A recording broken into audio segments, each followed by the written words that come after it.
Well, good morning, everybody. Having a look at a little bit more of this rather interesting Jackie Spradling case, and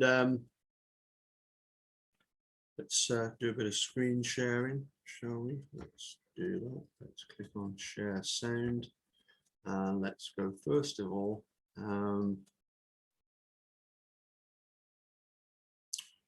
Yes, we'll go to the bit of YouTube video of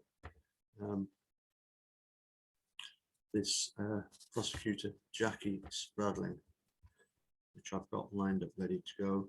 So let's just enlarge that and let's just click on play. Michael Sisko and Karen Harkness were found murdered in Karen's home in Topeka, Kansas. The case went cold for 9 years. On March 22, 2012, Michael Sisko's ex-wife Dana Chandler was convicted of the double homicide without any direct evidence linking her to the crime. Oral arguments in State of Kansas versus Dana L. Chandler were held at the Kansas Supreme Court on January 27, 2016. During the hearing, the Kansas Supreme Court justices questioned lead prosecutor Jackie Spradling about her claim that Michael Sisko had been granted a protection from abuse order against the defendant Dana L. Chandler.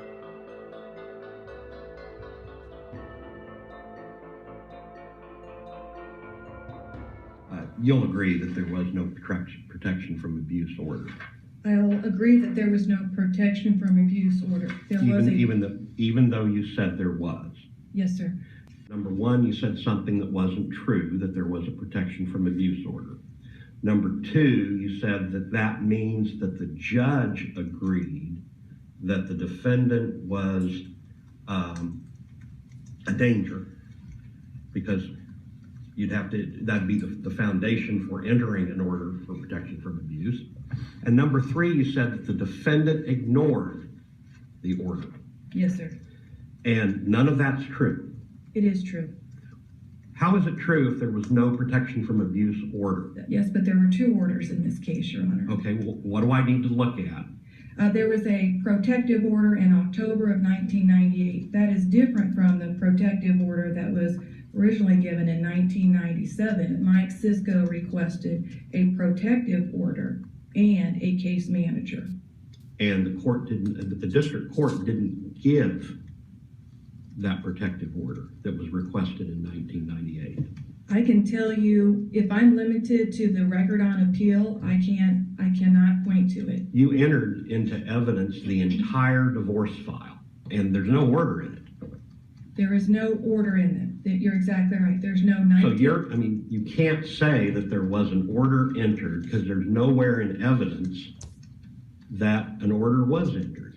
I believe that testimony that an order was entered is also direct evidence that allows So that'd be the detective's statement. Yes, sir. But the detective took it back in cross-examination and said, oh, I really don't recall whether there was an order. You'll have to look in the file that's in evidence. Yes, you're and right. There's no order in evidence. So how do you stand up in front of a jury and tell them that a protection from abuse order was entered, and then say that that means that the judge validated the claim and that the defendant ignored it? Well, I'm confused. A month before trial, the state filed a 6455 motion asking to enter this evidence, and it only referred to a request for an immediate restraining order in October 98. I'm curious why the state wouldn't have asked that the court consider the order if there was one in fact in place. I don't want to mislead this court. There is no document that I found in State's Exhibit 969, which was the divorce file. There's no document in that file that is either a protection from abuse or a protective order. So if I indicated that there was a document, I don't want to mislead you. I do know, speaking with... But that's exactly what Jackie Spradling did. And for me, it beggars belief and reminds us, obviously, of Ken Kratz and his,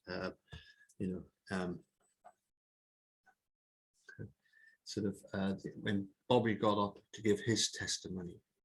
And they got to the Mike Osmondson joke. It's, you know, very, very similar.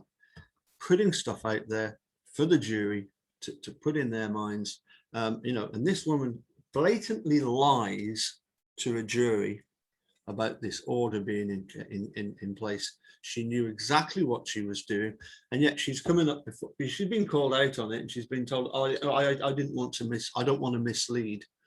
Well, that's exactly what you've done. Thanks to the Eileen Umber channel.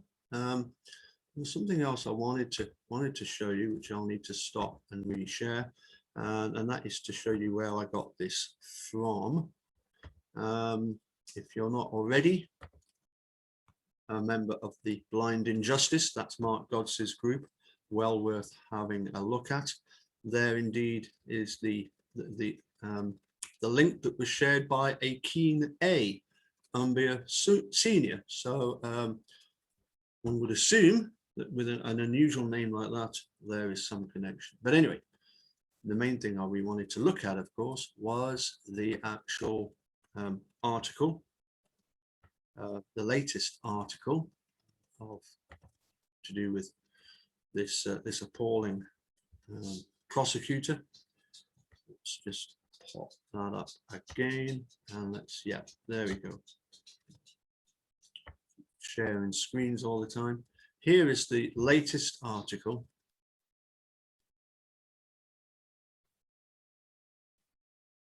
This is Kansas prosecutor Jackie Spradling resigns from posts in Bourbon and Allen counties amid misconduct allegations. The Topeka Capital Journal, Andrew Ball. Jackie Spradling, a prosecutor embroiled in legal controversy over accusations she misled juries in 2 separate cases, has stepped down from her current positions in Bourbon and Allen counties, officials confirmed Thursday. We don't get to see her in full there. That's not Jackie. This is Jackie here. You know, I mean, she's certainly not of retirement age. I would have guessed. A staffer in the Allen County Attorney's Office said Spradling stepped down from her position there as an assistant county attorney earlier this month and is no longer in the office in Bourbon County, where Spradling was the county attorney. Bourbon County Republican Party Chair Mike McCoy said she would be leaving her position effective June 30th. No reason was given for the move, McCoy said. She just said, "I am retiring," he said.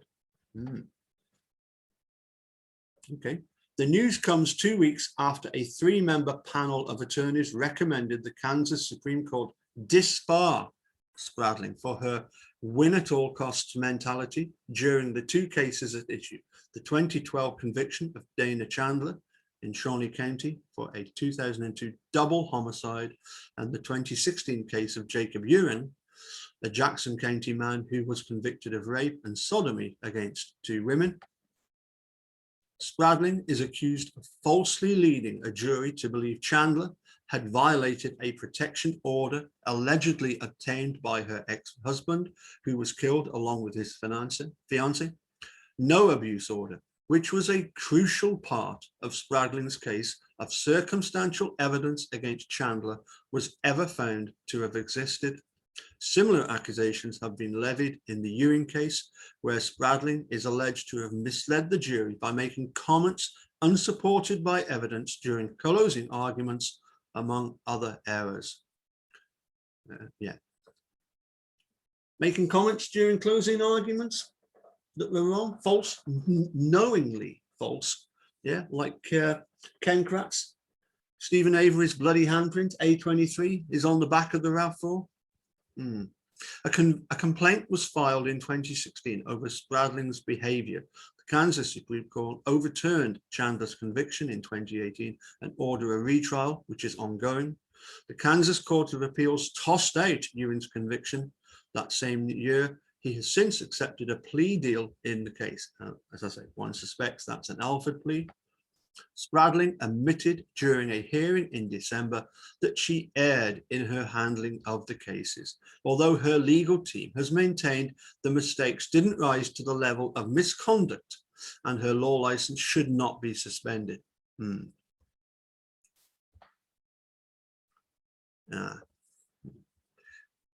My Spradlin quote, "My responsibility as a prosecutor is to protect people."